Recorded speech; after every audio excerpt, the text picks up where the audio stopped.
Hi, everybody. Welcome to Living in Control Podcast. I'm Amiza Abraham, your host for this episode's podcast and co founder of In Control Group. Our mission is to help people become in control of their lives and career. We imagine a world in which most people are in control of their life, a conscious life accompanied by conversion, contentment, and consistency. Through Living in Control podcast, we hope you'll be inspired to love what you do, love who you're doing it for, love who you're doing it with, and love how you're doing it. For this episode, in conjunction of Earth Day, I had the pleasure to speak with the queen bee of zero waste, Claire Sancelot.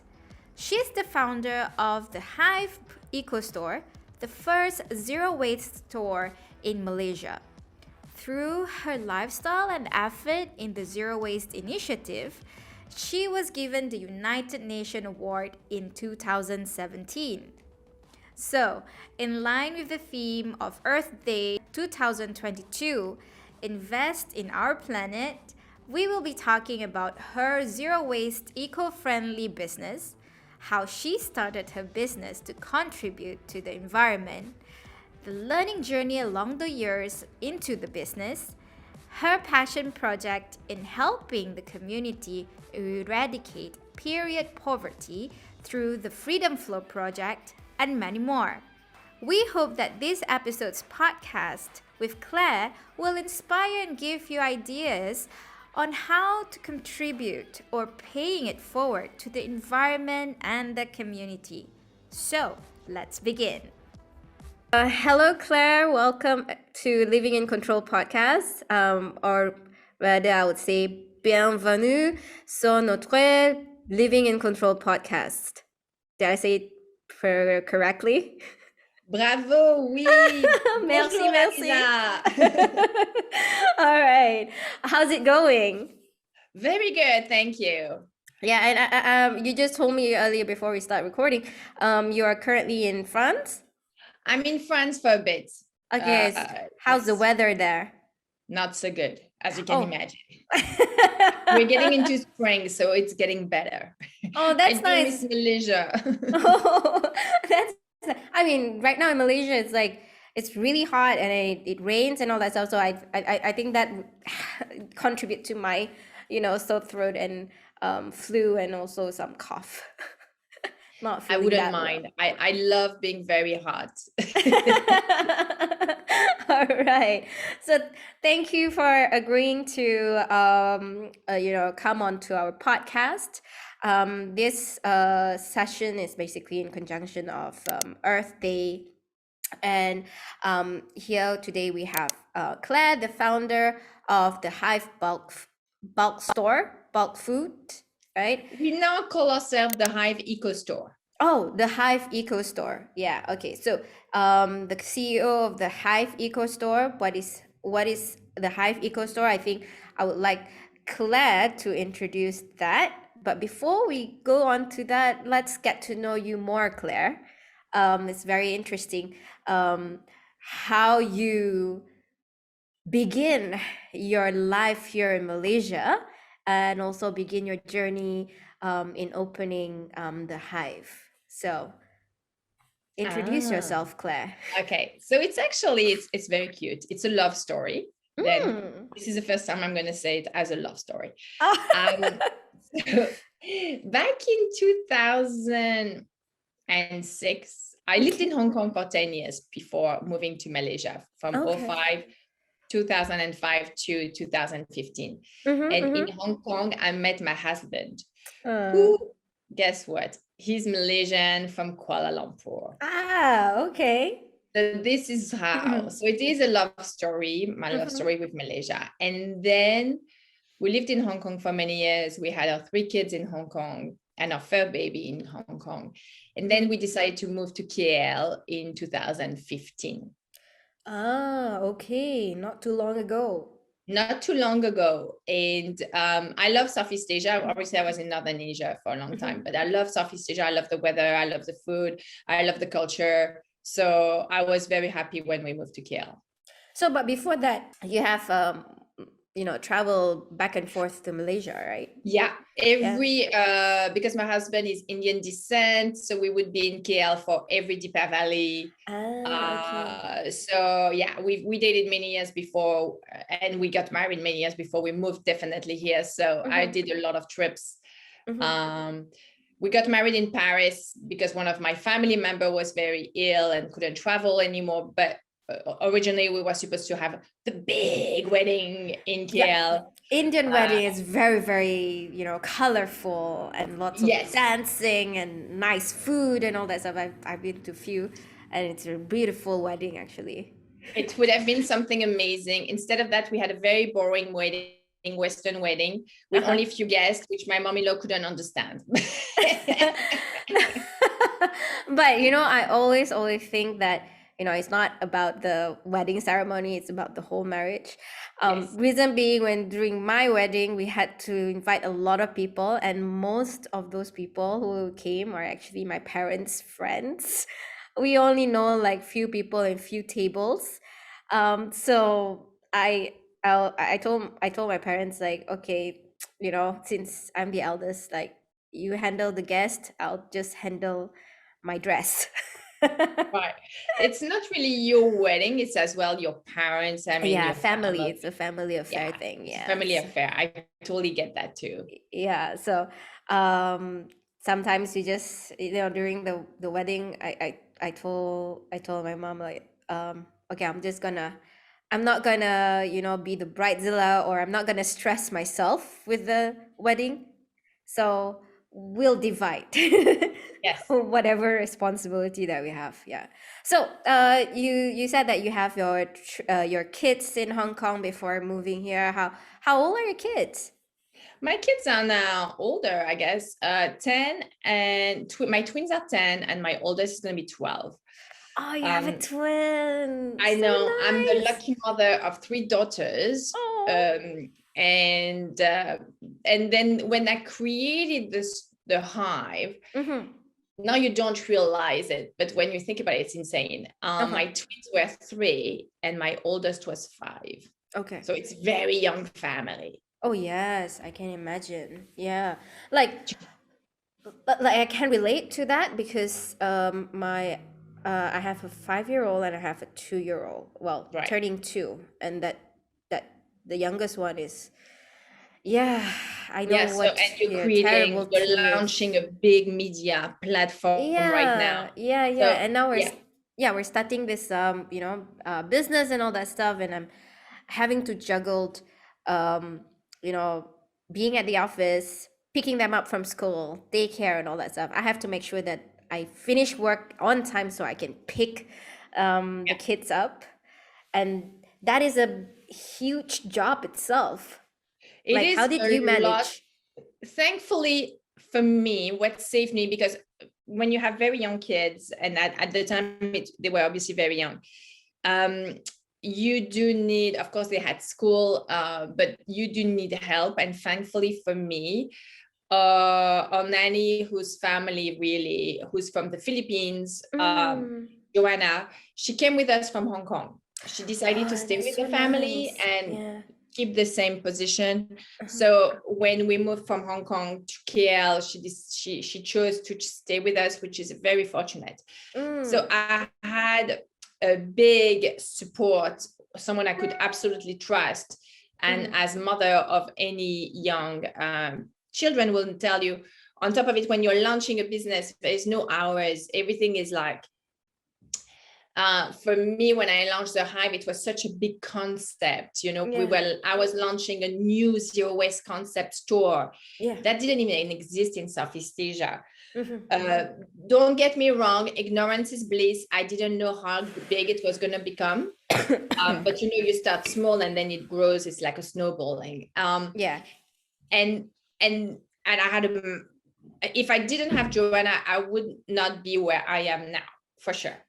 Yeah, I think having people to support or to assist you really does help, right? And what I call this, and you trust blindly. Mainly I do trust her blindly, so I don't have to worry so much on the kids' well-being, and I know they're happy. So as a parent, you really feel like, okay, I can concentrate. Otherwise, you can't if you don't have it. True. I can concentrate on my task. This is what I have to accomplish today. On top of it, it forces you, you know, the expression, if you need something to be done, give it to a busy mom. It forces you Yeah. Okay. to be extreme. Yes. And that is true. Because, you know, for me, I have to be so organized. If it's not on my calendar, it doesn't exist. You know, it's like everything is on the calendar. Yeah. Everything is on my work planning, corporate. I mean, with all my colleagues, Calendly as well is very important. My lists are very important. So I'm extremely organized, but I need the support system. And for the children, obviously being parent of young kids, that needed to be installed. And it has to be strong. As any colleagues, you need to trust them blindly. And so we never thank enough of those of fantastic nanny we have, and who are foundation for everything. Of course, if the kids are not happy, nothing can work around. I mean, obviously. Yeah, I like it when you mention about trust, right? Yeah. So how do you build trust with your team or anybody that is assisting you? I mean, at home, Joanna is your team member. Definitely. She's part of the team. And at the office, yeah. My husband is part of the team too. Yeah. So yes. You have Joanna, who makes everything working in the family, like grocery, cleaning, cooking, kids, making sure the kids are, and she would tell me kids have arrived at home, you know, because they're being dropped by school bus and stuff like that. So I know everybody's working, so I can focus on my task and I can focus efficiently, because I'm going to tell myself I have 2 hours to finish everything and then I have to go. So you can't, you know, you're super duper focused when you give yourself time. And then for the team, let me tell you, you know, as we say, the nerve of the war, you can have the best product or the best service in the world. If you do not have the colleagues, team to work with, you won't be selling for long. So the Hive is now 6 years old. I can talk forever about that subject too. It took me 6 years to be where we are now. I really believe I have an amazing team now, but it's been through a lot of trials and error. I made many mistakes on hiring, and now I'm much better on the hiring process. And we have a whole system now at the Hive from experience. And I gave to my number two and number three of the company, I gave them company shares.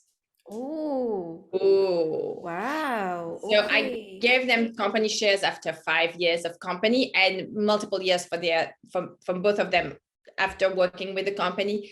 And when the trust got established, and the trust, the vision, the dedication were established, I'm like, I think you guys deserve company shares, and we're obviously an SME, a small SME. I mean, you're giving the company so much. I feel like you need to really, it's not just for the money. It has to be bigger than that. So you need to have shares to really feel like you're part of it, and to give, not to give more because they were already giving me more, but to really feel like this is yours. Yeah, the sense of ownership, because that's right. When they feel that, hey, this is my bread and butter as well. It's not something that I just clock in, do my work, clock out. Whatever happens, got nothing to do with me. So now there's something at stake. If I don't perform, or if I don't do anything for the company, I would not, reap what I, what I saw, on something like that, right? So it's really interesting that you actually do that. And when did they get their company shares? After how many years? Okay, both of them came around the same time, but probably after 3-4 years. 4 years. So they are the founding team of Hive? No, they were not part of the founding team of the Hive. Okay. They came probably 18 months after the Hive was probably launched. But, I started alone. So it's a whole process, right? I started by myself, alone.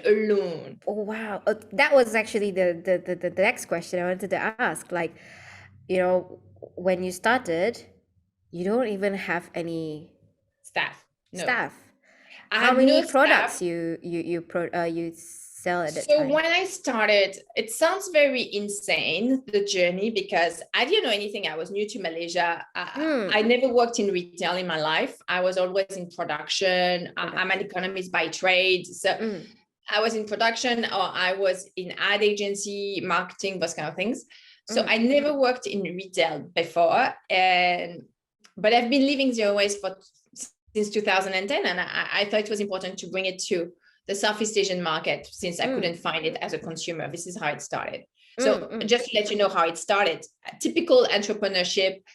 I've been myself living zero waste since 2010 in Hong Kong. And I had my system, when you live in that kind of world, you know where to buy your products. And when I moved to KL in 2015, I created the Facebook page, Zero Waste Kuala Lumpur, because I wanted to ask people, where do you buy your organic vegetables without the packaging? Where is your organic farmer? At the time, it was still very complicated, and it's still to this day, to a certain extent, complicated to source all your zero waste product. And it was more depending on what you want. You want circular economy. You really want the lowest carbon emissions. So you want your organic farmer to be like, our organic farmer is from Seminye, so it's reasonable. We get all our veggies 50 kilometers away from the city. And this is our way of life. So I started this page, and then I could tell a lot of people were like me. They wanted to be, they wanted to have a different lifestyle that fitted more what they envisioned their life to be, but they couldn't source the product. So this is how I'm like, you know what?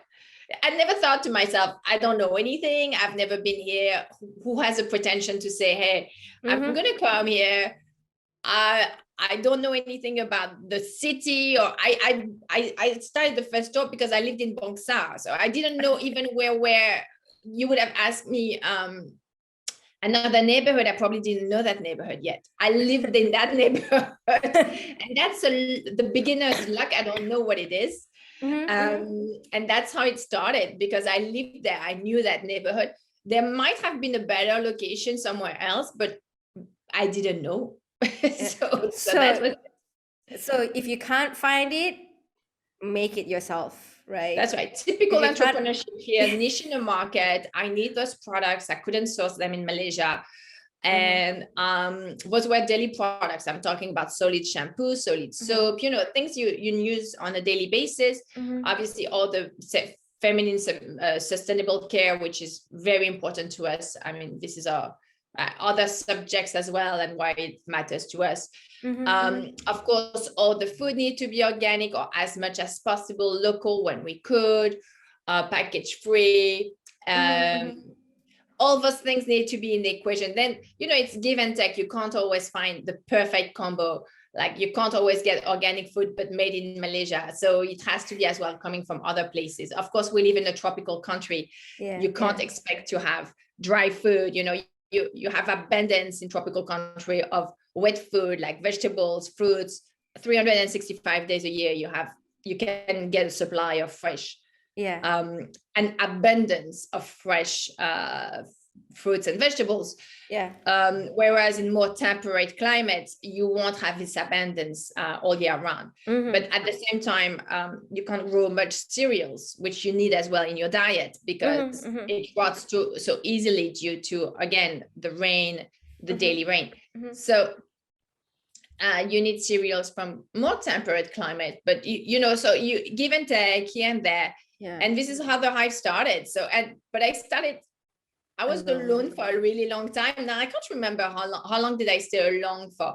And then quickly I hired someone who was really an angel. I hired someone, but only for a few hours, to help me take care of to be the cashier and take care of the customers, because there was a point where I couldn't be the person in the store welcoming the customers, doing the cashier, doing inventory, doing supplying, sourcing. packaging, doing everything. Yeah. You can imagine. I can. So quickly, I guess once I had a bit of money, I probably hired someone part-time who became ultimately full-time. And her name is Joy. But unfortunately, she went back to the Philippines pre-pandemic on holiday, and she hasn't been back ever since. Yeah, she's been stuck. And Joy was on my number 2 for until just pre-pandemic time, just till 2020. And then we hired someone else, and then as we grow, but it was very baby steps, and it was very, very humble beginning, really. And what we call this, you mentioned something about pandemic, right? So it started in 2015.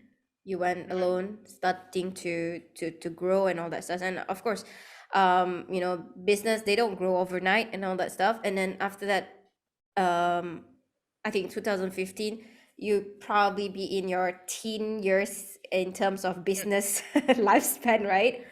But yeah, 2020 we hit with the pandemic. So the past 2 years, what we call this? Did it really affect your business? So what happened to us is I officially launched the company in early 2016. Okay. Because I came end of 2015. I came for the back to school, so September. Oh, okay. And then I launched officially the Hive, and I opened it as a corporate in early 2016. But for 2 years, it was really education, talking about the project. And I had many people who helped me along the way, because a lot of people in the community, the green community, wanted making sure I survive, because of course I came like the Martian, right? Okay. I was launching this concept which didn't exist before. No one had heard about circular economy. Zero waste was still an unknown term at those times. Now zero waste, everybody understands that term. Yeah. Back then it didn't exist. Circular economy was very foreign to everyone. Composting, edible gardening, buying zero waste, secondhand clothes, all those concepts were still in the air. So it was a center of, like, the Hive was the center of all those concepts. And a lot of people gravitated around the Hive and myself and came to help me, volunteering. And now they became dear friend of mine, because I had Marisa Perry, I had Caroline Lowe, all of us female and guys, of course, who helped me. Habia Gill is a big help to me, mainly on the composting and edible gardening side of things. They came to me volunteering, saying, how can we help you? We like what you do. And as a community, we want to assist you. So they helped me a lot in guidance and giving me time, because I was really by myself. You can't do, it's such a big concept, and it's hard to see what you have to stick. You have to throw spaghetti at the wall and see which one sticks, right? Because not all of them are going to stick, right, at this stage. So you try a few things, you see what works, what doesn't work. But as a company, it's very expensive, to try, see what works, what customers appreciate. And so for the first 2 years, it was education and getting the company and the community mainly growing, how to grow the community. So the first 2 years were really hard, but I don't see it as hard. When you ask me, I love it. I love those 2 years of innocence and bliss, because it was business, but it was not big business. It was very small amount of money at the time, and I didn't really care. I already had my business plan. I'm like, if I lose the money, I lose the money. It was not a massive amount of my retirement fund, let's just say. Okay. So I was more exploring it. So it was more exhausting on exploring and giving time and talking. But at the same time, it was feeding me on energy too. So I love that time. Then we started to grow. Okay. Then we started to, let's have a concept store with other partners. So we started to have different kind of business entities. So it was not just the Hive, it was the Hive and 5 other partners. And we started to have those other kind of concept stores, but being part of something a bit different in malls.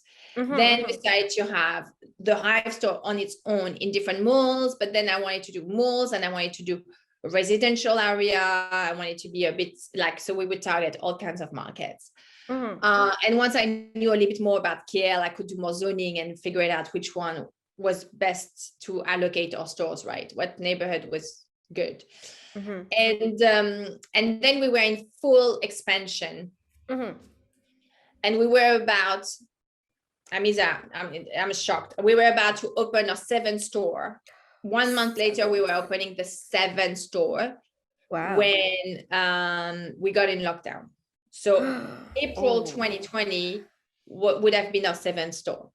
Oh. Our 7th location. Okay. And then when we started the lockdown, I was not panicking. I mean, we, as any business owner, you are in you freeze, then you go in a fetus position, then you get yourself up again because you're like, okay, I need to make sure I pay everybody at the end of the month. We don't lose too much money, and I pay all my rental in my warehouse and everything, all the fixed costs. But it was then the following 6 to 12 months were horrible.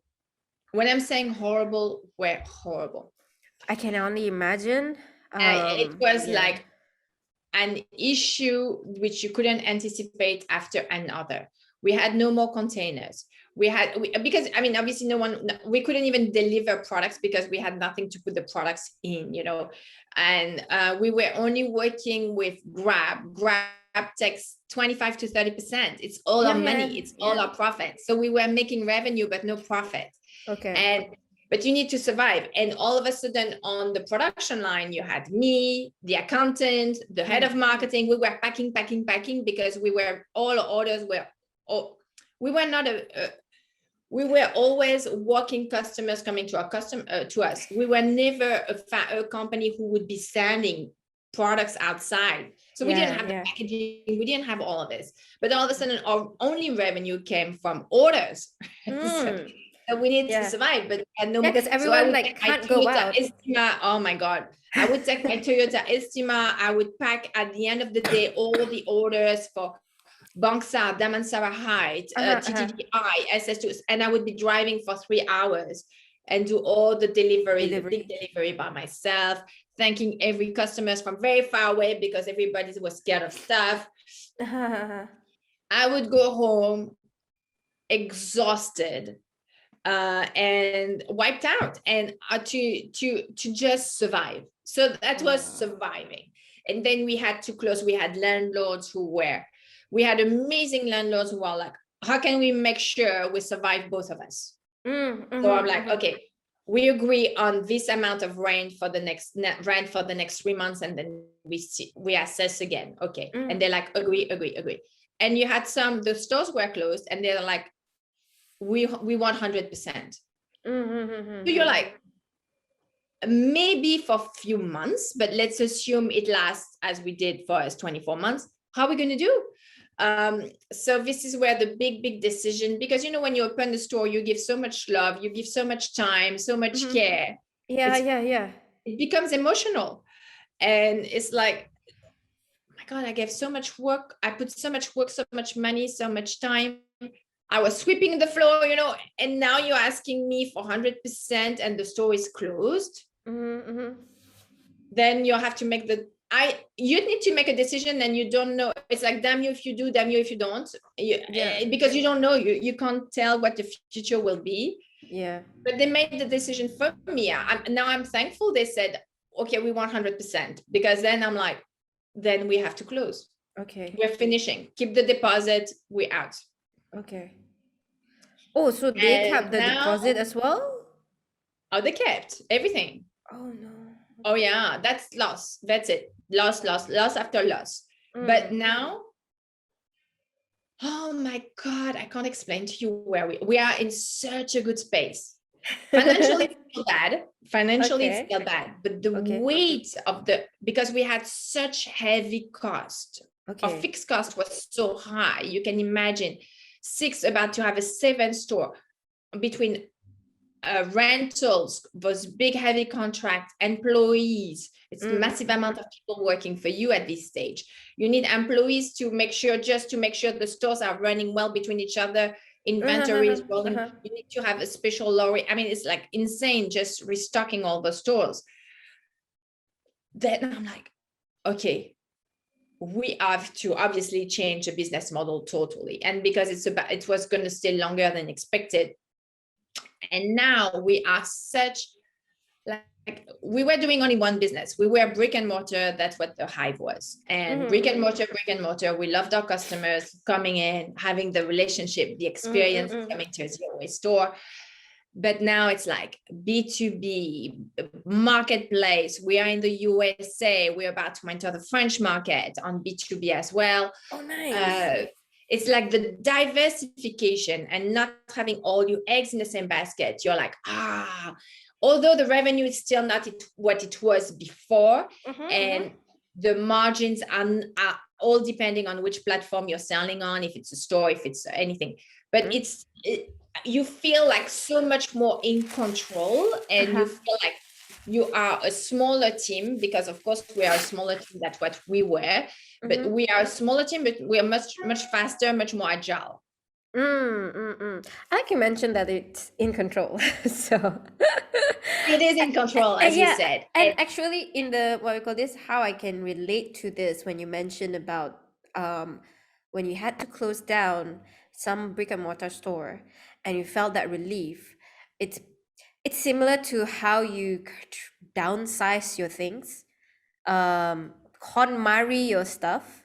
Yes. Right? So there are some things actually like, I mean, in these days, it's still relevant to have a brick and mortar store, because like you mentioned, you love to see customers coming in, and those customers that come in are part of the community actually. Correct. Right? It's not like those, I come into the shop just to get whatever I need. Those who comes to this shop are those like-minded people, those people who are the green people, who also wants to live a zero waste life. So it's like a community. So it's a sense of community itself. But I think what you mentioned about the ability to diversify and taking an opportunity through the crisis that we faced in the past 2 years. I actually enjoy listening to that story, because it's like, yeah, you're opening a store, and then like, you're expanding, and then like, oh no, it's like a movie, right? Like you have the high plot, and then the low plot, and then the critical plot, and all that stuff. And then I would like to also mention that I know that the Hive was actually awarded the United Nations Award, right, in 2018. Am I correct? That's, or maybe 2017. 17. Okay. Yeah, I forgot now. That's true. And actually it was not the Hive, it was me. Oh, it's you. Okay. Wow, congratulations. But for my work at the Hive, but it was a personal one.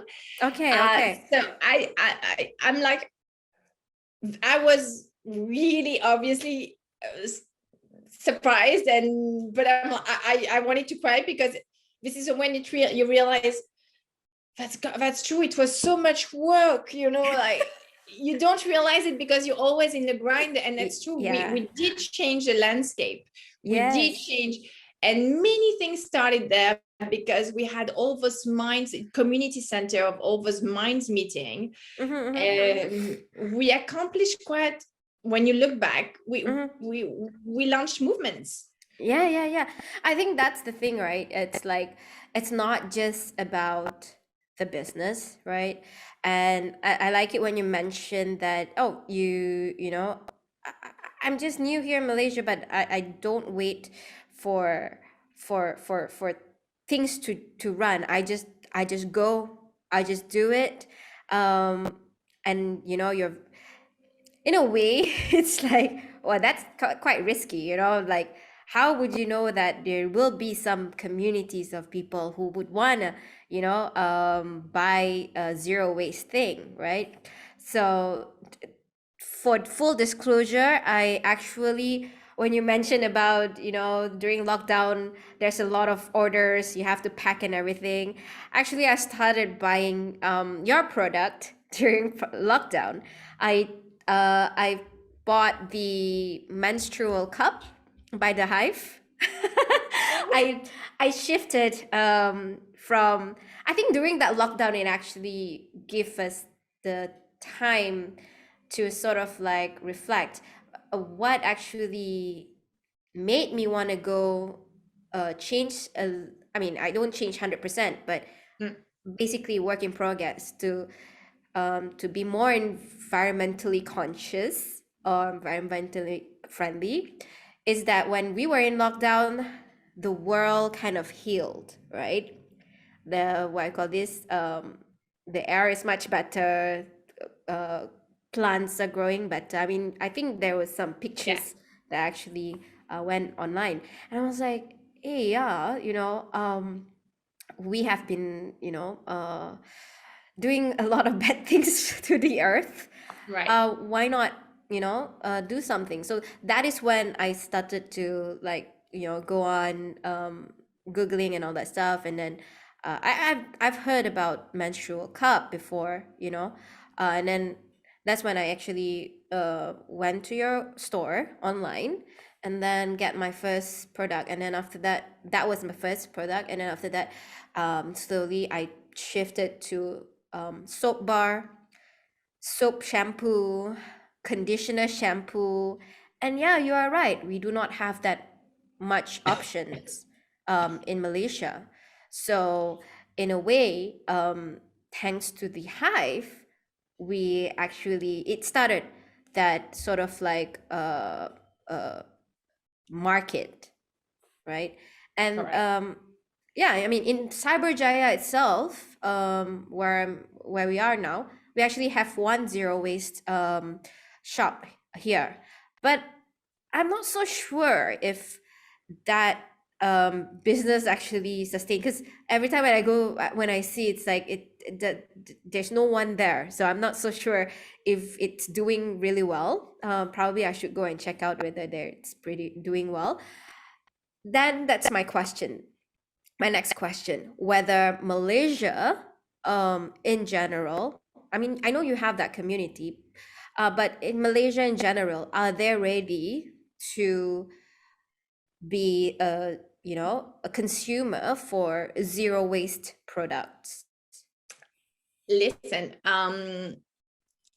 first of all, every listener here who is in Cyberjaya should visit the Zero Waste store. I do not know what they're called, but Yeah, just Google it. I'm sure it's easy to find, yeah, because we need to make sure it survives, yeah, just for the better of the community. yeah.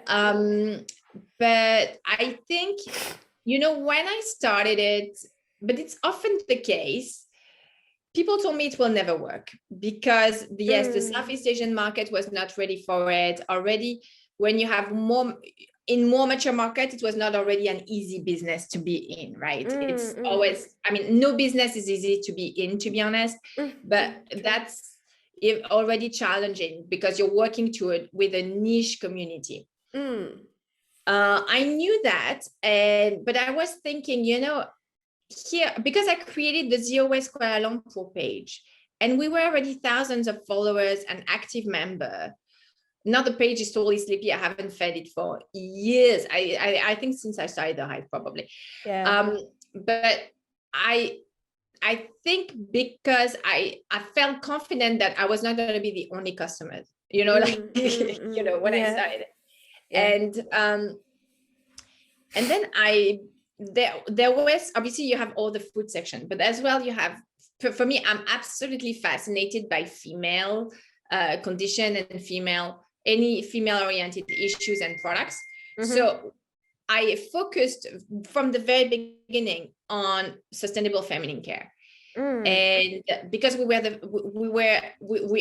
think we are the largest reusable sanitary pads company in Malaysia. We are definitely the first menstrual cup in Malaysia. We launched the first menstrual cup. We're very proud to say the Hive is Malaysia's first menstrual cup. I mean, when I launched the first menstrual cup, people told me that will never work because it's a conservative, market, the product is so unknown. You have the whole education process to do, which takes a lot of time, marketing wise, money wise.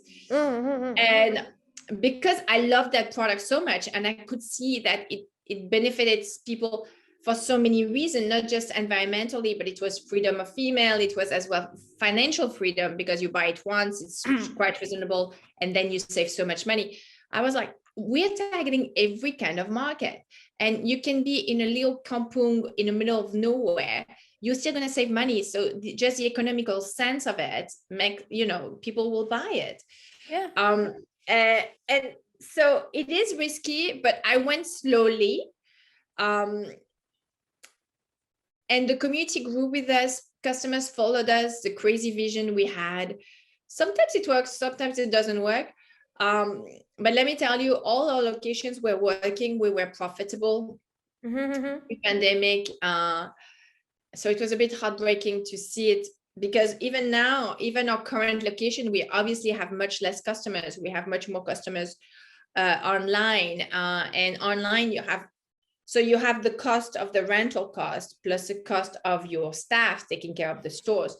But on top of it, now you have less walk-in, but you have more orders, online orders from different marketplaces or online. And those have additional costs too. So all of a sudden, the revenue might be the same, but the profit is much lower than pre-pandemic time. So different issues, which we are working around right now. But to go back to your question, it is risky. But if for listeners who want to launch other businesses, you start small and you grow the community. Now we have a massive pebble in our shoe, because we had 24 months of really difficult time. And on top of it, now we are entering, we're still in COVID time, but we're entering a pandemic recession. So we're going to be, I think, in a survival mode for another 2 years. So for companies, it's not easy time, really. It's going to be 4 years or 5 years, if it takes a bit longer, of really struggle. And a young company like The Hive was only 6 years, so 1/3 of their time life experience is already super struggling, really facing tough economical times. But now, we need to survive. I know we will survive, because our customers but obviously love the products we do, and the quality is there, and we're trying to really keep it reasonably priced as much as possible. Although on April 1st, we had a big announcement saying we are increasing, the food had to increase, because we were eating too much on a margin. But it is hard, but every business is going to be hard right now. It is a fact. But the community as well is growing.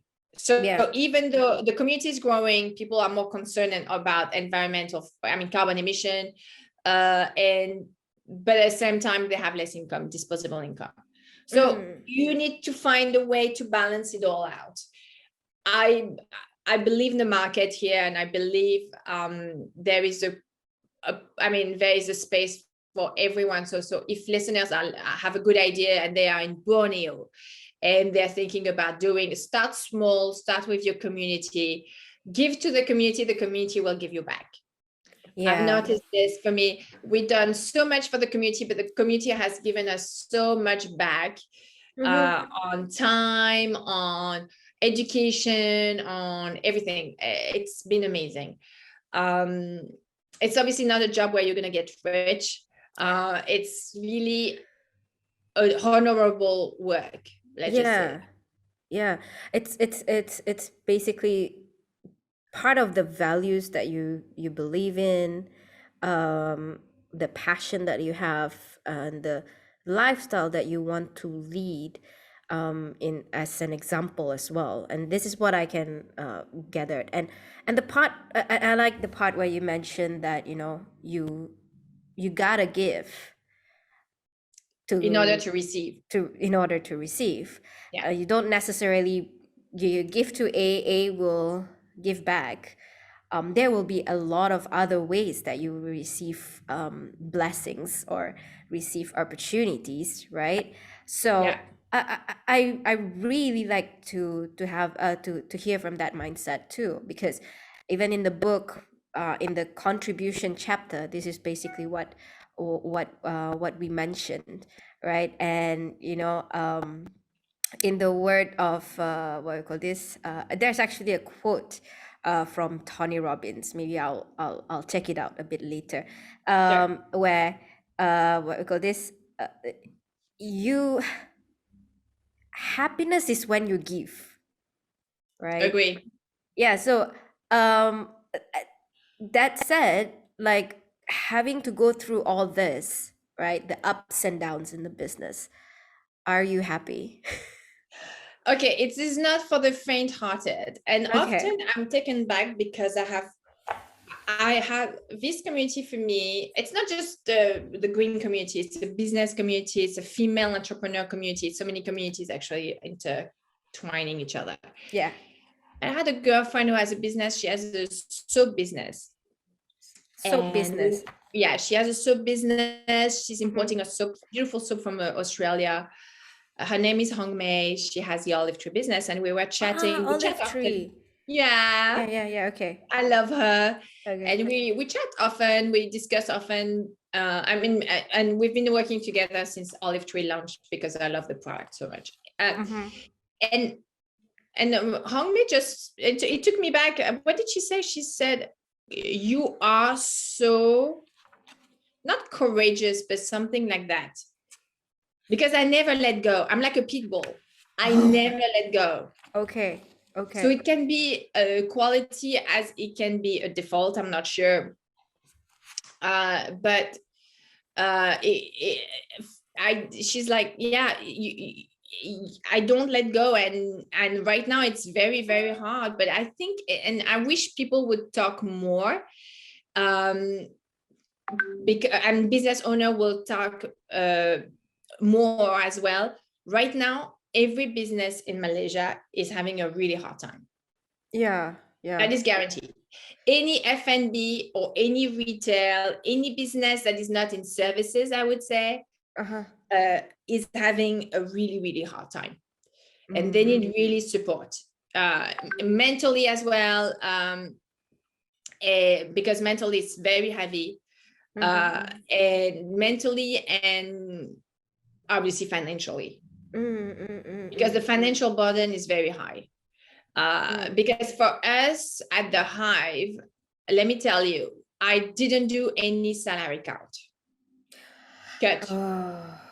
Okay. I couldn't. Our staff is not making a ton of money.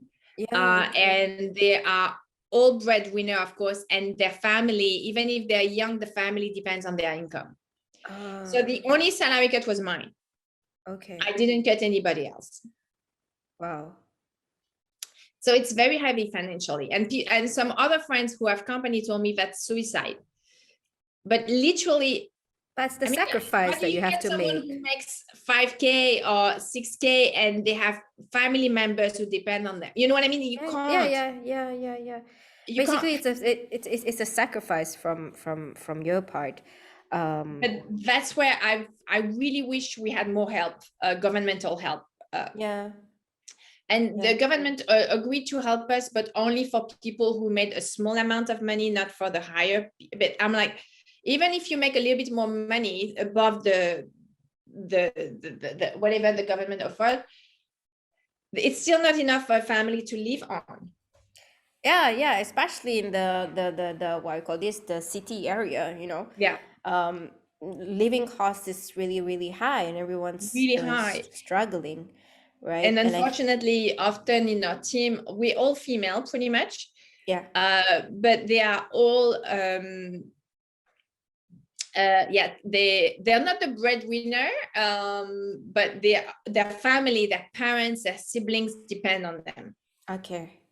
So it's a bit unfair. It's a lot of weight. It's a lot of financial, emotionally, it's a lot. So to be honest, I want my team to be happy. I want them to be focused on work and not to worry too much. There's already a lot to worry about. And I couldn't, and I don't want to lose them either, because I trained them. It's a selfish reason too. It's for everything. I'm like, I trained them for years. They know, they do a very good job. I can't lose them. I can't cut. So that's the situation. You have a fantastic store manager, you don't want to lose them. They know all your customers' name, it's something you can't touch.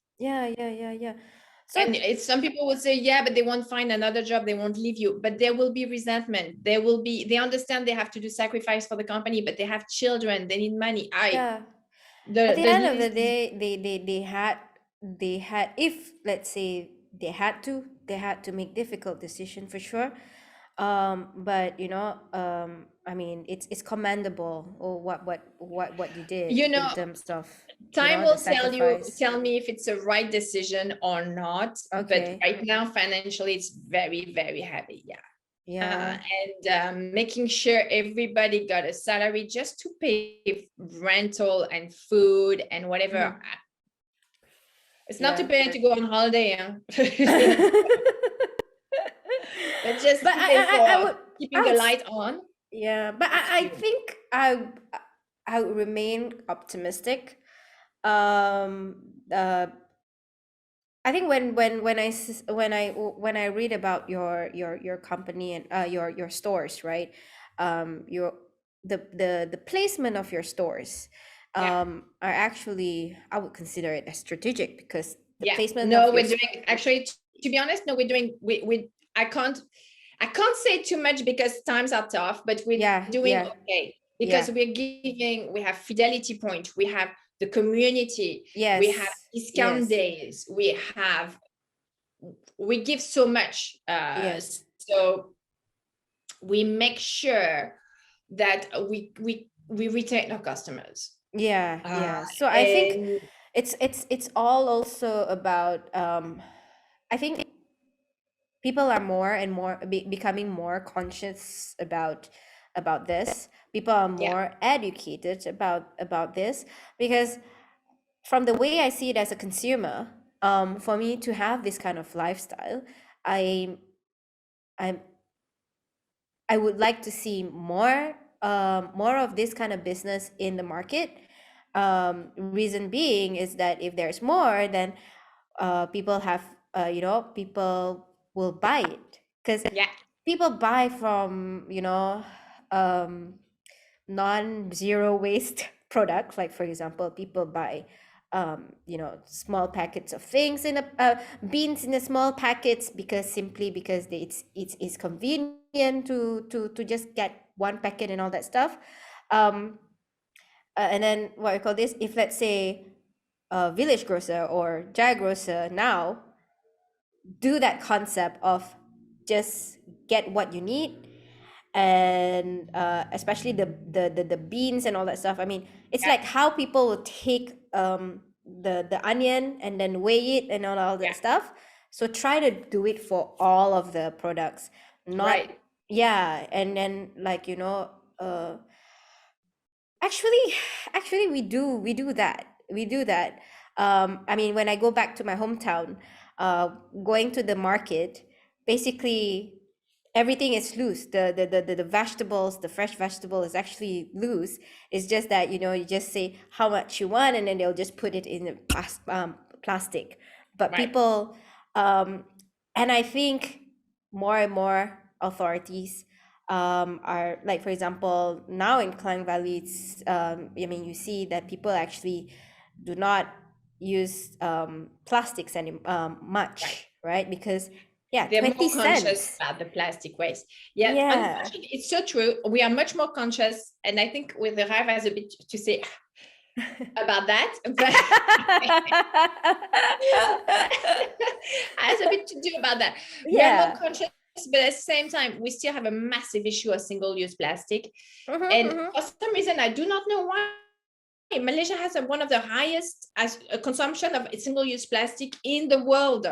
So I think it's because we have delicious food everywhere, and we Yes. do take out, we don't even cook at home, Yes. and we do Yes. take out for breakfast, lunch, and dinner, and Yes. snacks. Yes. So it creates a huge issue, and it really stresses our sewer system, and this is why it's a partial reason why the flooding is so severe every time. Oh yeah. The sewers are clogged with plastic containers, bottles, Yep. containers, plastic bags, stuff, and Yeah. they obviously overflowed. There is no more smooth water distribution. Yeah. And it's part as well, of course, of deforestation and the soil not being able to absorb the water anymore, all those kind of things. But Yes. Yes. definitely the single-use plastic is a massive issue. I mean, and we've seen the heavy flooding recently. I mean, of course, it rains a lot, which is Yes, an issue, yes. but at the same time, the rain has nowhere to go. So Yeah, yeah. that's You can't stop the rain, but obviously you can actually do something about the, the sewage system, the waste management. Yes, the waste management is to be changed, and the way we Yes. consume. Even if we change the waste management and we make it more efficient, and we have more recycling, more yes, everything, we need to change the way we consume. We need to start at the source, and we are the problem, the way we consume. So Agree. the Hive is there to educate, to give you ideas and how to lower your waste. We give you products as well, which are reusable, which we haven't thought necessarily about before, which is cool, because, like, the menstrual cup like you're using, all of a sudden there is no more plastic pads. And the plastic pads, let's not forget, it comes with the plastic strips Plastic to remove. strips. It comes with a wrapping around it if it's individually Yes. wrapped. It comes with a box, and it's been shipped in a lorry. It's been stored. It comes from a factory, I'm not sure where. So all those kind of things, and it's plastic. And then And you buy that every month. Every month. So just a cup, it's a silicone cup made in USA, by the way. And then it's like, and it's in your closet for the next 10 years and you're set. All of a sudden you remove a huge amount of waste. So we give you all those little tools, which really adds up at the end. And on top of it, it's economical. You don't have to think about it. It's in your closet. You don't have to think, oh, let me buy some pads. No. Yes. I mean, like, now I don't have to put my pads in my bag anymore. Right. What I call this, all I do is I just go to the toilet and unload the liquid and then put it back in. I don't have to, wrap it. Okay, so with pads, you have to wrap it with tissues and everything. Yeah, which is a waste. It's a waste. It's a waste. It's definitely a waste. And I tell you, like, my personal experience is that I don't know why, but I don't have menstrual cramp when I use menstrual cup. I'm not sure why. A lot of people are telling me this, and as well, a lot of people who used to have, a little rash around that area. You have to put the plastic. So it has to do probably something with what's in that. Yes, in the pads. Yeah. It's either subject as well for baby diapers. Baby diapers are the same kind. I think it's the same manufacturer. And the same kind of chemicals who absorb all the liquids.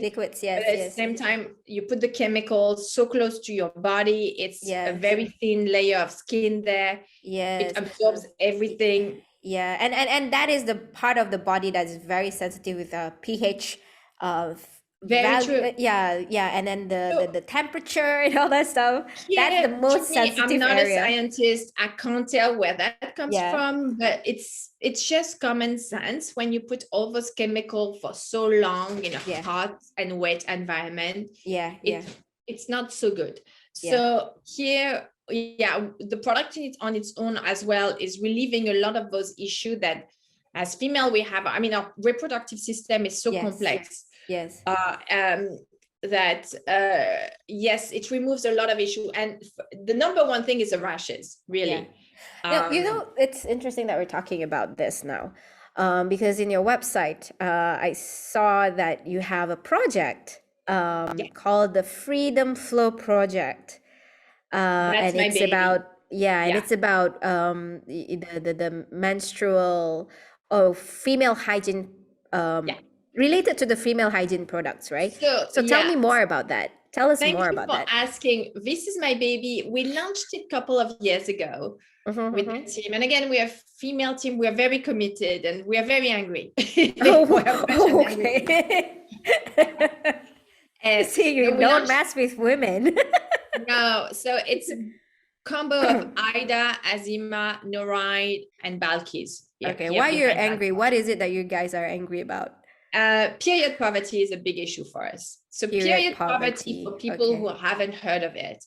Period poverty is for some of us who cannot afford pads or tampons during our period.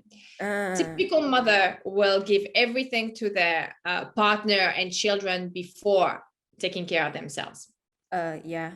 So what we will do is, if we can't afford those necessities, which are very much necessities, we will have dirty rags, dried leaves, barks, all those nasty things, just to make sure. So because obviously you're still menstruating, so we will use all those unhygienic, really, anything who will collect the blood, right, and who will keep you moving. So obviously we have many issues, and the Hive is focusing on that issue. That's our pet project.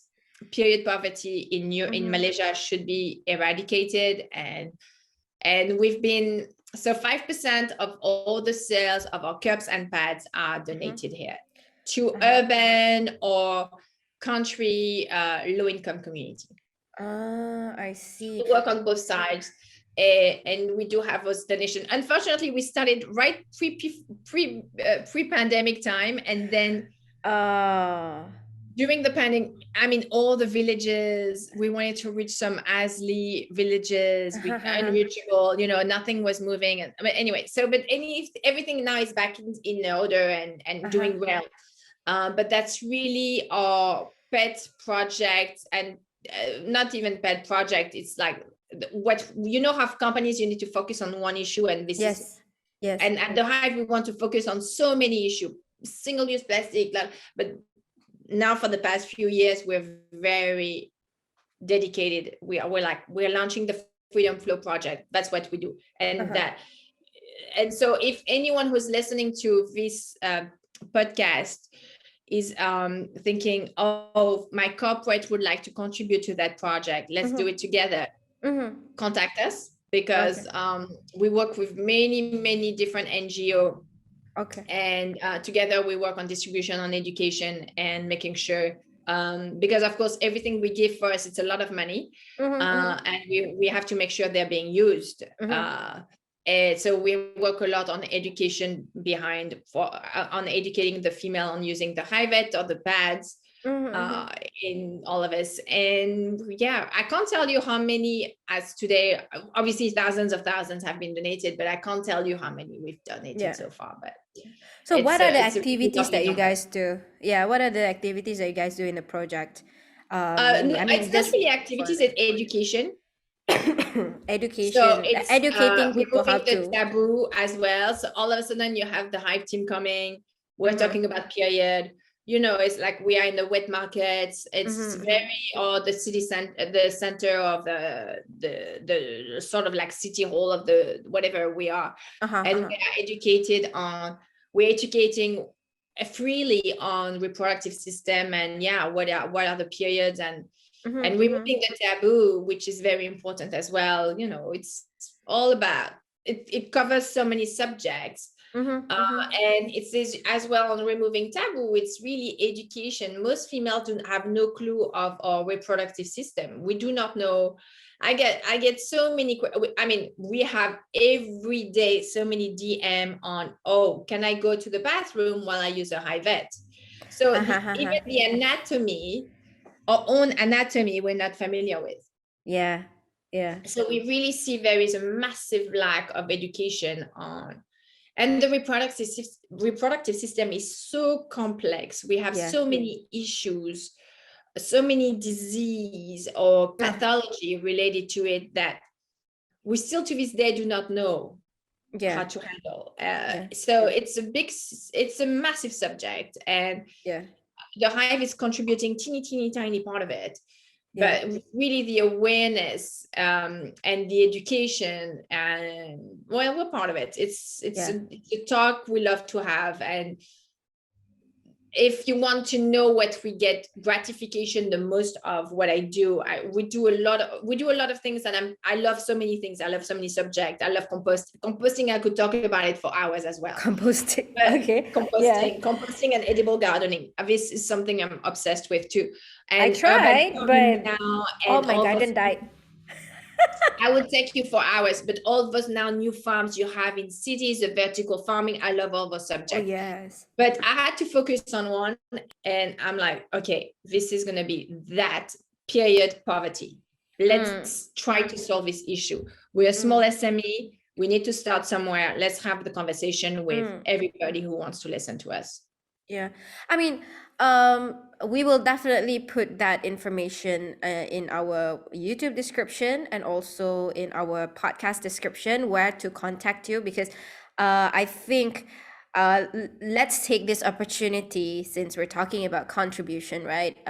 Let's take this opportunity to call more people to contribute to this project, and as well as, if anybody who would like to volunteer for their time or their energy into this project, feel free to reach out to Claire.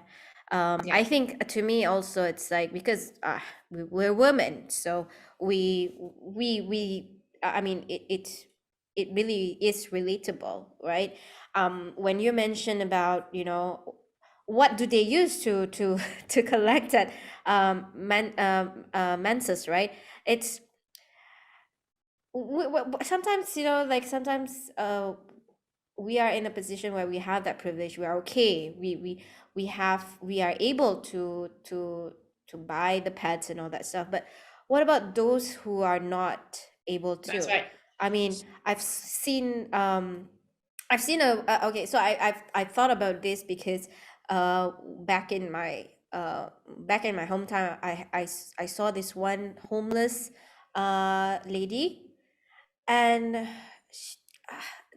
it's really pity in a way, because I saw that she was sitting down there, and at the corridor, the walkway at the shop, and she was not wearing any underwear, and people just pass through and all that stuff, right? I mean, in my hometown, I actually, like, I'm from Sarawak, and I don't really see a lot of homeless as much, right? I've seen I've volunteered before in, like, the what I call this, the soup kitchen in Chowkit and all that stuff, and then I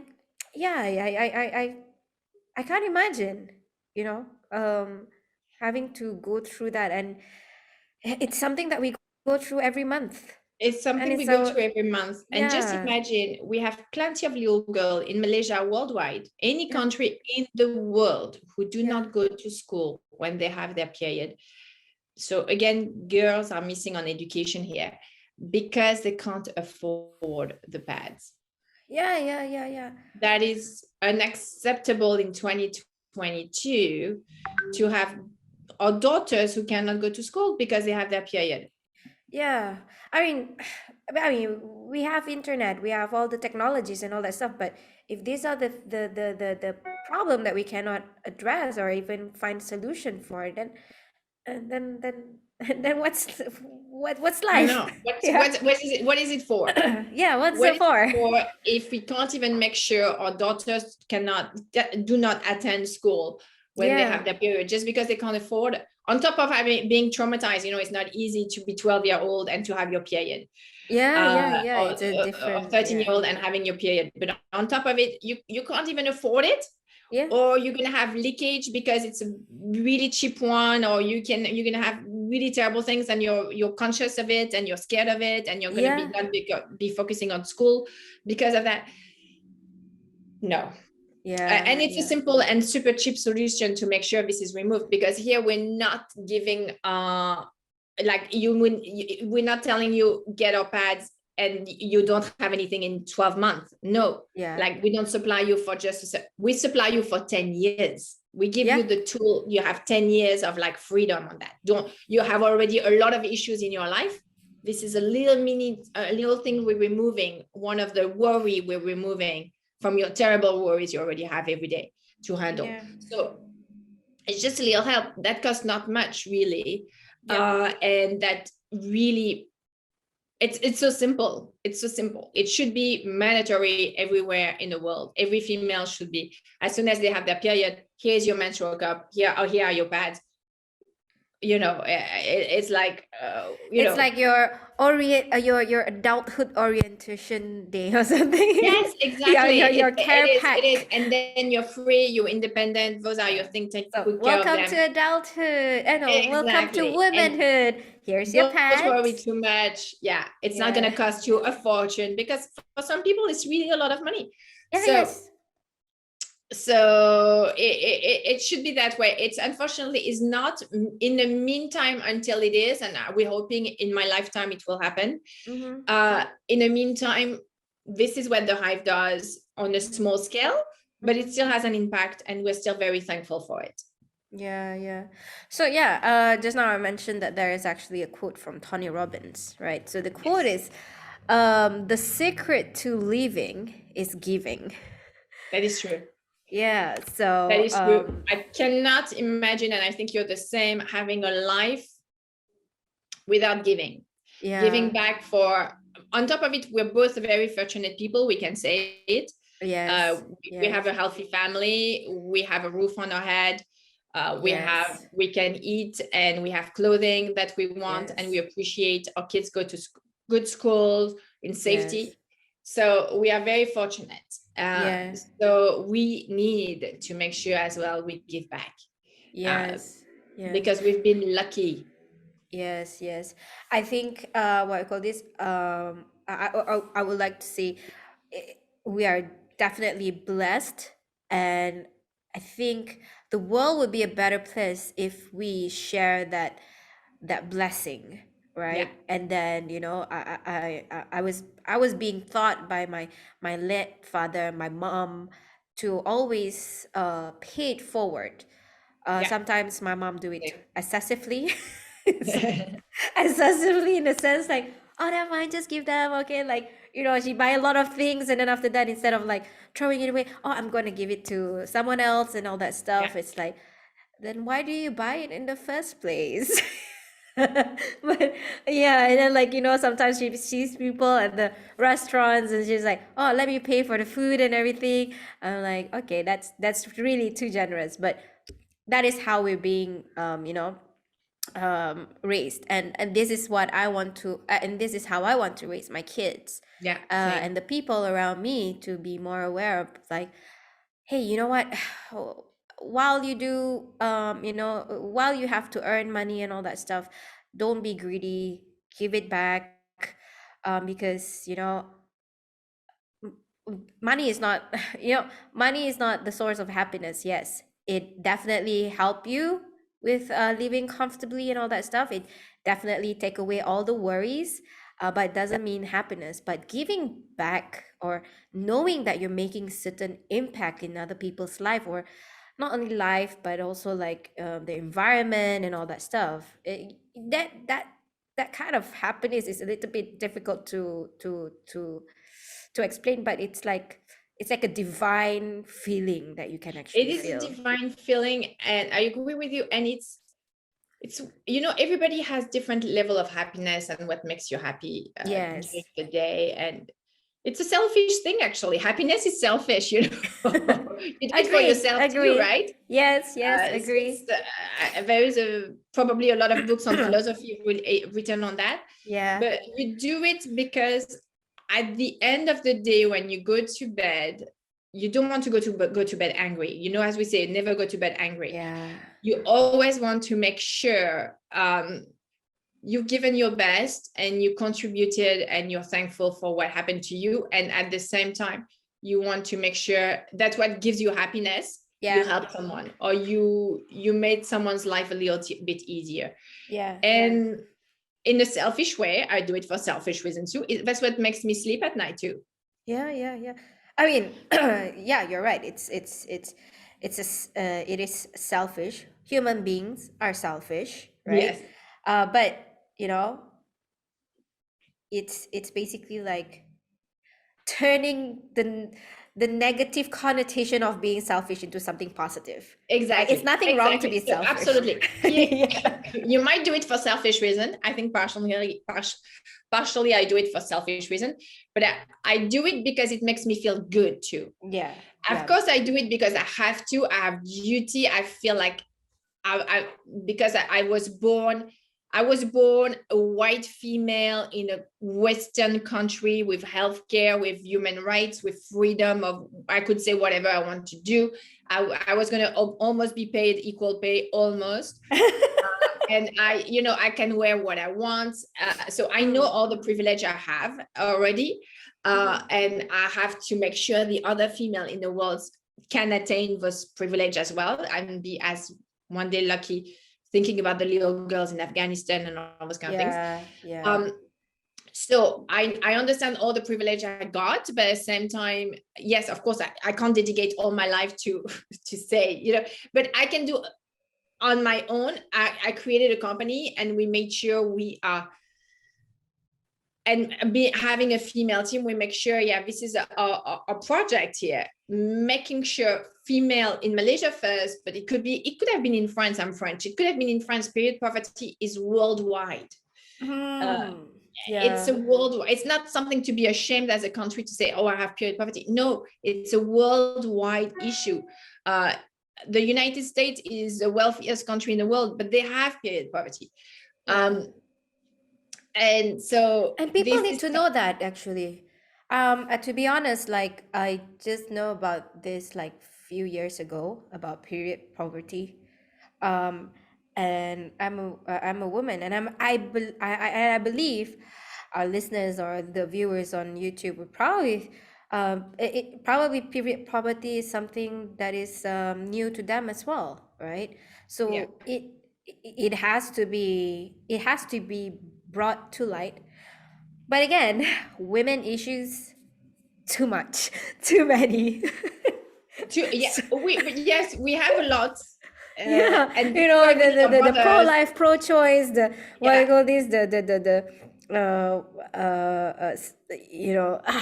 so much, the So equal much. pay and all that stuff. Yeah, but So this but is at why least personally, I feel like you need to focus on 1, 2, 3, 4. I mean, but you focus on those because you can't concentrate on all of them at the same time. And this is why it's very important. We need our brothers to be with us as well. Yes. We need our brothers to be backing us up and to say, this is unacceptable. Yes. This is unacceptable that female have to pay for feminine hygiene care. This is unacceptable that some girls do not go to school because they have their period. This is unacceptable that we're being harassed on the street. This is unacceptable that yes, there is still groping and obviously raping and feminicides and all this kind of thing. So we need our brothers to really be with us, and we should never alienate them. It has to be a common battle together to fight all those issues. But on a small scale, this is what the Hive, which is a private company led by female, is trying to do. And it's been 6 years now. So the Freedom Flow program is a couple of years old now, pre-pandemic. So I forgot the year. 2019. 2019. I forgot the year. It's just 2019 was created before the pandemic. And but it's a small contribution, and it's a contribution, and it's education, and it's many things. So I think that I think you're being very, very humble. It's not a small contribution. I think any contribution is a contribution. Yes, it's like 5% is a big contribution also. For the company, yes, it is a big. For us, it is a big. But I couldn't put lower. I really did my math back and forth, and I'm like, if we do lower, I'm like, what's the point? Maybe as we grow, I'm gonna have to put lower the number, but the amount will remain the same because we're growing, so we can still give quite big amount. But at this stage, I'm like, do I want to distribute 100 bags? I mean, it's not enough, when we go for the day. It has to be 5% was what made sense to me. Like, it has to be voluminous. We had to target hundreds of female every time we would do a distribution anyway. Yeah. So it's a math thing. My accountant would disagree with my choice. No, but then it's still, again, it's a contribution. It's a contribution, big or small. What I call this? I think at the end of the day, what kind of impact you will see, right? And very basically, small impact, really, for anyone who listens. You want to contribute to your. There is nothing is small. Yeah. Don't be afraid. Yeah. Don't be afraid to make mistakes. Like, if it's someone where, like, I'm going to help the elderly, I'm going to help with the food bank, I'm going to whatever. You might make mistakes. You'll learn from them. You will meet amazing people among you. You will really gain a lot from it. I only see growth and learn education and getting a positive energy from it. On giving back. Yeah, I mean, you meet different people from different walks of life. You've learned from their, from their experience, from their wisdom and all that stuff. So same goes to what I'm having, what I'm feeling right now. I learn a lot from you, Claire. And it's really we amazing. learn from each other. We met a couple of weeks ago now, and we obviously loved each other then. I mean, we were like, we've been talking. People do not know, but behind the scenes, there is hours of chit-chatting. We were supposed to have like a half an hour pre conversation, and then it ended like 15 minutes actually, and we ended talking for like an hour plus. I mean, on by the way, not on silly issues, on very serious issues. Yes. And actually I have like few questions to ask, but I'm for this conversation, I let it free flow. And what I call this, and I really loved how open you are in sharing your experience and how honest you are in, not many people actually are willing to honestly say, hey, I'm not doing financially good. And you did mention this earlier, like, how some businesses just put on a mask saying that, we're doing good, nothing wrong and all that stuff. I think it's more of like stakeholder management. They don't want to, people to think that they're not doing good. If they're not doing good, that means, it's people won't buy for them or anything. But being open to it, people will come and support. And it's just, no one is doing well after what we've been through. And brick and mortars cannot be doing well. That's just simple math. Very basic math here. So the Hive is doing okay because we pivoted massively, but it was very costly. So now we're on a recovery path because of the pivoting. And everybody was telling me at the beginning of the crisis, pivot. I'm like, this is not so easy to pivot. You can't have big, such heavy brick and mortar experience and ask them to close down. It's extremely expensive. You have renovation costs. You need to have your ROI on those costs. Renovating a store is a minimum. It could be millions, but it's minimum. For very fancy stores, it's 500K renovation cost. You can't tell to them, pivot online. I'm like, you would be like, hold on, I just got 500K on renovation costs. You have the lighting, the tiling, the plumbing. If you have a kitchen, you need to have a kitchen is extremely expensive for restaurants to do it. So it easily goes to $1 million. Most businesses have serious debt to the bank. And you can't say, hey, now it's easy. You all on get a Grab kitchen, but a dark kitchen, but you're like, okay, hold on. How do I get a dark kitchen when I have like 150 Nando's? I don't know, that I have to pay rental for. And I have such a heavy investment on just making it, building it. Yeah. So it's like not when so people simple. don't see that people don't People see don't that see that. behind the They're like scenes, pivot. right? I'm like, Yeah. I'm heavy on things, on, you know, like, Yeah, you it's didn't not even like I have the can time shrink the to office to recover a small yet. space. Yeah. No, it doesn't happen that way. So Yeah. now we are pivoting though. It Okay. looks like it's like moving, and we are small SME, so you can imagine the bigger one. We're moving a massive pack bow. Yeah. This direction instead of moving. So it takes time, but we learned a lot, and now I'm much more flexible. I love it because my fixed cost, what were my fixed costs in the quarter of 2020 are much lighter now and much more control. It's more tech, it's more flexible. I mean, the fixed costs are still it's still very heavy, but it's cost that I can cut tomorrow if I really want to. It's our software now is much heavier, you know, like the monthly software cost, because again, we are all working remotely. We are all working.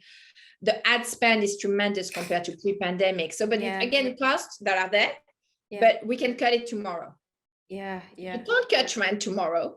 You can't cut employees who work in stores tomorrow. Yes, exactly. It's not easy. It's not so easy. So I'm saying people have to really understand those businesses. And again, the Hive is okay now because we that's it. We're done. We transited. We moved. So now it's recovery path for us, but it's recovery with a recession, a mild recession, and a spending power diminishing. But it's still I'm glad that the Hive is still doing okay. I mean, there are a couple of shops that or you know, businesses that I used to buy and they had to close down and all that. Sometimes I do feel scared of that, you know, because you know it's very sad because, you know, they put a lot of work in it, and they might have debt on that. So and sometimes it's not just about the store, like you mentioned just now, like your store manager are really good, know their customer by names and all that stuff. So sometimes customers don't want businesses to close down because of the relationship that they have built, right? Every time we close the store, customers were like on DM everywhere, social media, where are you? You're not there anymore. And we're like, are we so sorry? Our landlord was an So Claire, what would be your advice to people who not only want to go into the eco-friendly business or eco store, as we can call it, what would be basically what would be your advice? I mean, having the years of expensive learning from the school of life, entrepreneurship life, what would be the advice I think it's not as you said, it's not really a green business. My business is a business, we're a for-profit business, so we just happen to be in a we're selling products I really like, and we're selling things that benefit the community, but it's for any business and any entrepreneur here. I think I need to love the products or your services you're selling. It's going to be a lot of hard work. You can't expect because a lot of people now of social media, I've seen it a lot, mainly with the younger generation, they think they're going to be millionaire, having their own businesses. The word entrepreneur now is very associated with money as well. That's not the reality. Of course, you have the lucky one. The reality is very much different. Mainly if you are not in tech or fintech or anything like that, more traditional fields. But you need to follow your passion. You need to really be driven. It's going to be a lot of hard work. So just be ready for it. But again, if you're contributing to the community will give you back. I believe so too. I believe, of course, there can always be some exceptions, but most of the time the community will give you back, and they will make sure you sustain yourself. You remain in business because you give something positive to the community. So what's the future of the Hive in the next? So the future of the Hive is this year is very strategic for us, but every year is very strategic because we're still in the growing period, you know. So this year we're entering Western Europe. And we're starting with B2B platforms. So I think we should be by June in a couple of B2B platforms for all the Western European market. Okay. So And it's kind of exciting. So it's a slow, and we're starting with a B2B marketplace. And then we're going to move a little bit to the B2C marketplace, and then we're going to be on the brick and mortars.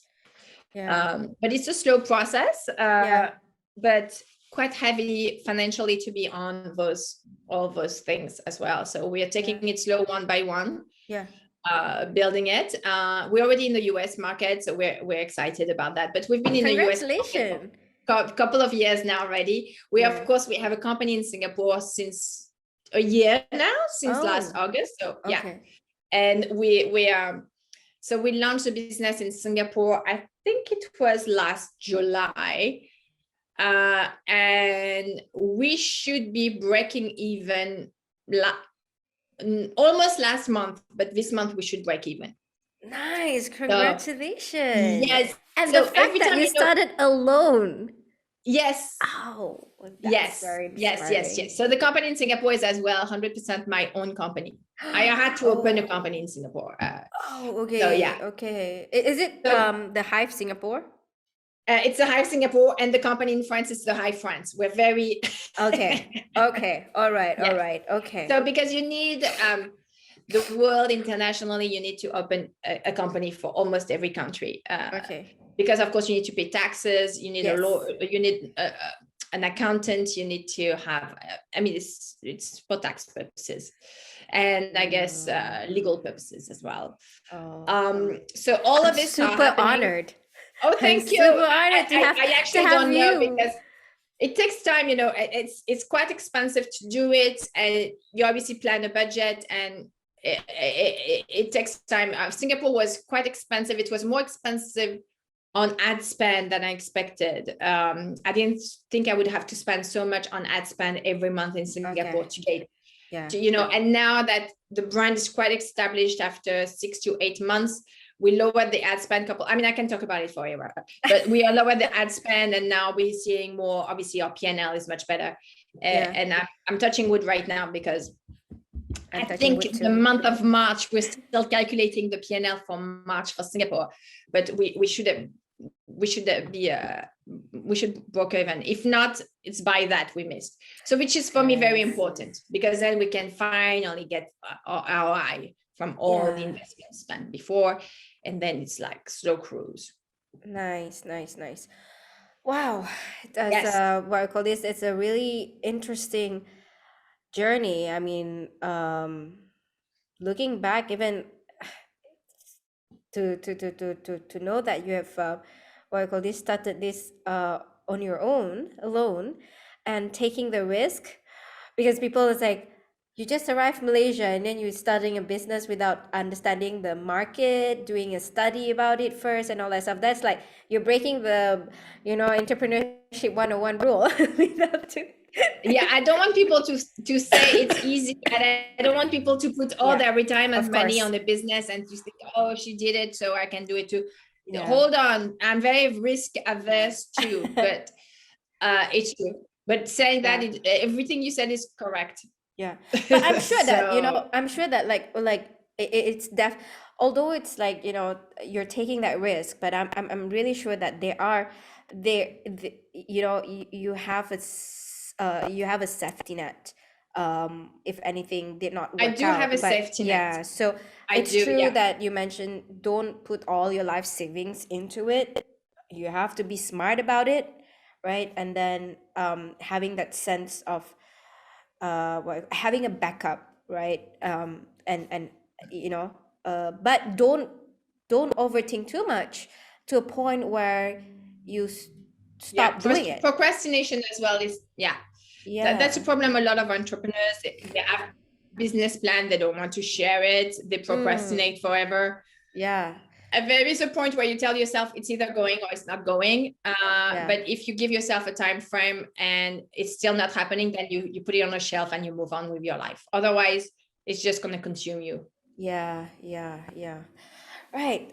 Thank you very much. Merci beaucoup, Claire. You're welcome. I Yeah, really loved it. yeah, I really love this conversation. Thank you I for know the that we can actually opportunity. go on and on and on and on and on, but then I And go think on. for the benefits of what we call this, our listeners, I think the attention span is not that long anymore. Yeah, we've been talking for a long time, Yes. but I hope everybody got some little nuggets here and there of precious information that can inspire them and, Yes. I mean, Yes. add knowledge. Yes, yes.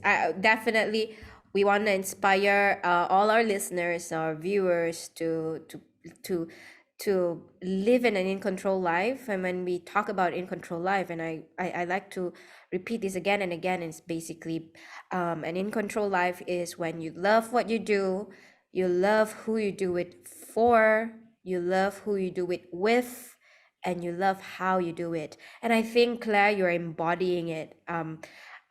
What we call this, that in control life, where you are loving what you're doing.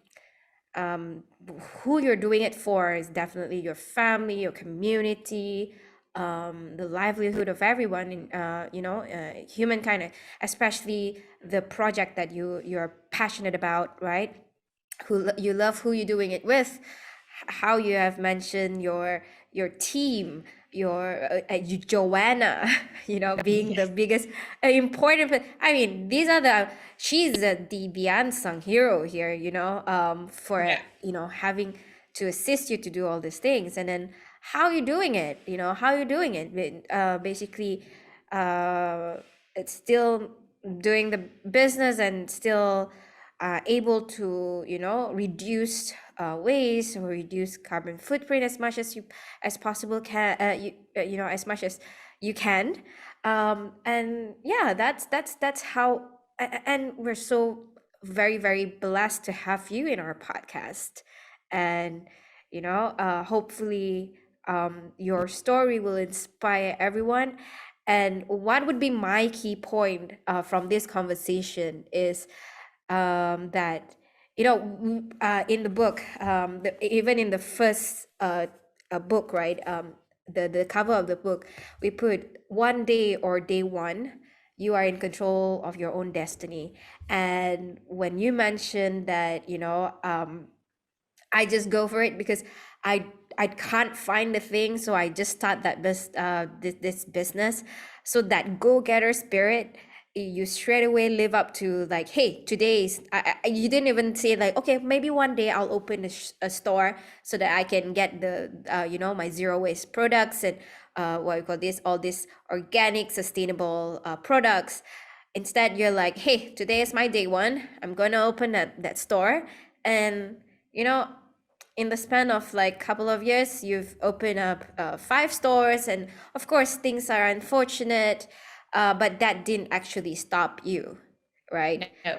So, and what's As we more, say, yeah, do not, there's a good saying in those times, this is what I remembered all the time: do not cry over spilled milk. mm, Move on. yeah, just move on, we have to Nothing you what can call do it, about it. Yeah. yeah, and take it as a lesson, right? Take it as a lesson learned, move on.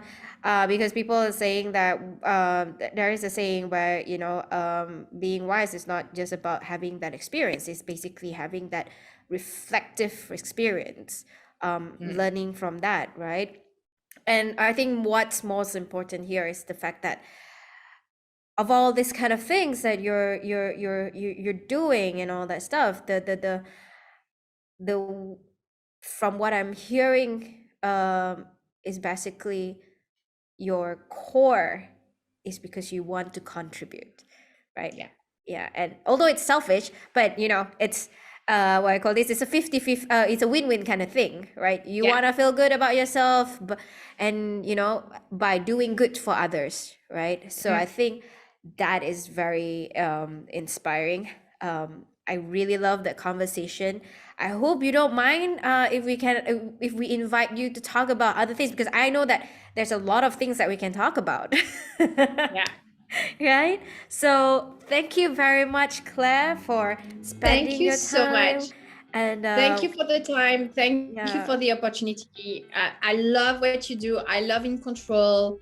Your family is beautiful too. And the team with Thank you. Phoebe and everybody. Thank you. Yes. Thank you very much. I hope you had a good time in France. Please do come back soon. I'll be back right after Ramadan. All right. Yes. So maybe we can actually meet one another. and Celebrate with continue. all my colleagues. Yeah. It's going to be a Yes. super big celebration then. Yes. So thank you very much, Claire. Thank you. Yeah. So there you have it. Before we end, I would like to say thank you for listening to our podcast and watching our YouTube video. Again, if you are interested to become part of the Freedom Flow project or Freedom Flow program under the Hive, we will leave the contact information down in our description. Please, I think this is a really good program. Let's support Claire and her team to help the community and eradicate period poverty that is affecting the whole world, right? So thank you very much for listening. I always like to end this podcast or end my videos by saying, stay in control. Bye, everybody.